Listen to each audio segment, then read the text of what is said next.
మీరు అడిగినట్టుగా స్వర్ణ lift irrigation scheme కి మరమ్మతులు పూర్తి స్థాయిలో మరి అది వెంటనే చేపట్టి పూర్తి చేస్తామని చెప్పి మాటిస్తున్నా. సరస్వతి కెనాల్ మోడర్నైజేషన్ పనులు కూడా చేపడతామని చెప్పి కూడా మనవి చేస్తున్నా.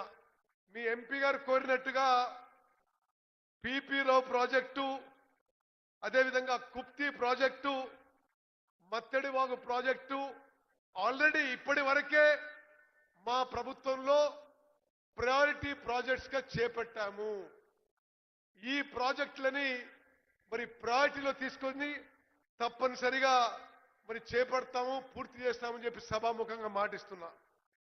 అదేవిధంగా మరి స్థానిక శాసనసభ్యులు, అదేవిధంగా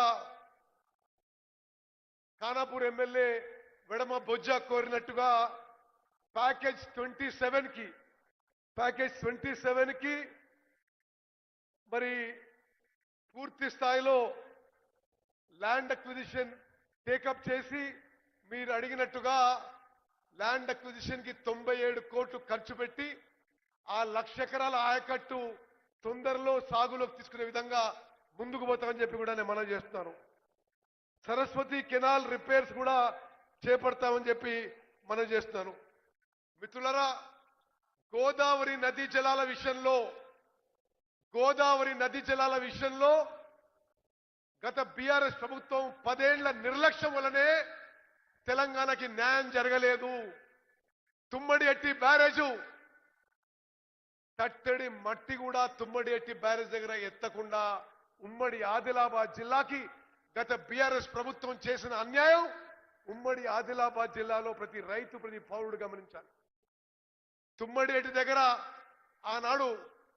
ఆనాటి ముఖ్యమంత్రి రాజశేఖర రెడ్డి గారు శంకుస్థాపన చేస్తే ఆ ప్రాజెక్టు మేడిగడ్డకు తీసుకుపోయి 1,00,000 కోట్లు ఖర్చు పెట్టి తుమ్మడి ఎట్టి దగ్గర ప్రాజెక్టు పూర్తిగా నిర్లక్ష్యం చేసిండ్రు. వాళ్ళు కట్టిన ప్రాజెక్ట్ ఏమైంది? మేడిగడ్డ, అన్నారం, సుందిల్లా బ్యారేజీలు కూలిపోయి వాళ్ళు కట్టిన కాళేశ్వరం ప్రాజెక్ట్ నుంచి ఒక్క చుక్క నీళ్లు కూడా ఉపయోగించకుండా మన కాంగ్రెస్ ప్రభుత్వంలో భారతదేశంలోనే రికార్డు స్థాయిలో వరి పంట పండించడం కానీ, ప్రొక్యూర్మెంట్ చేయడం కానీ మరి ఇది మొత్తం భారతదేశం గమనిస్తుందని చెప్పి మనం చేస్తున్నాం.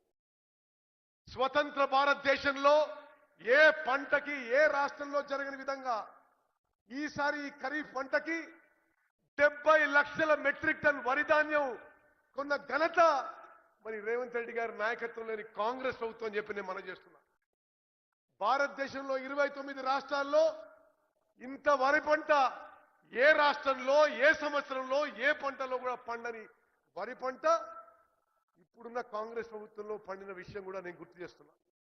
అదేవిధంగా ప్రతి నిరుపేదకు ఉపయోగపడే విధంగా రాష్ట్ర వ్యాప్తంగా మంచి క్వాలిటీ సన్నబియ్యం ఇవ్వడం జరుగుతుంది. 6 కిలోలు ఉచితంగా సన్నబియ్యం ఇస్తున్నాం. అడిగిన వాళ్ళందరికీ కూడా మరి కొత్తగా తెల్ల రేషన్ కార్డు కూడా ఇవ్వడం జరుగుతుంది.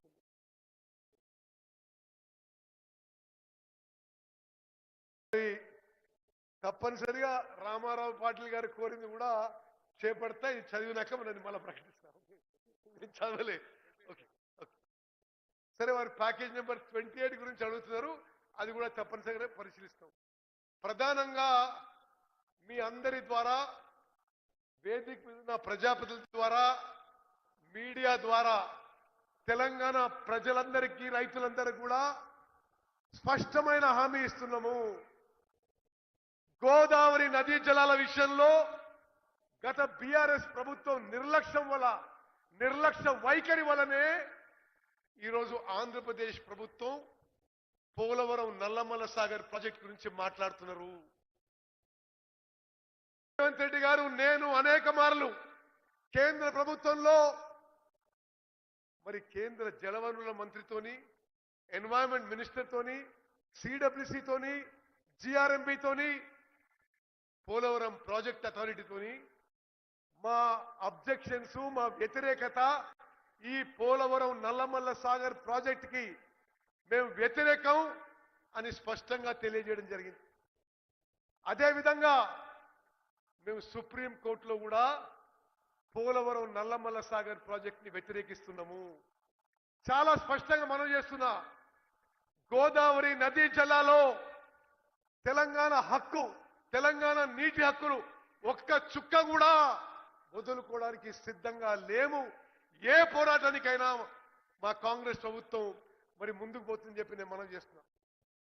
మిత్రులారా, తుమ్మడిహెట్టి బ్యారేజ్, తుమ్మడిహెట్టి ప్రాజెక్టు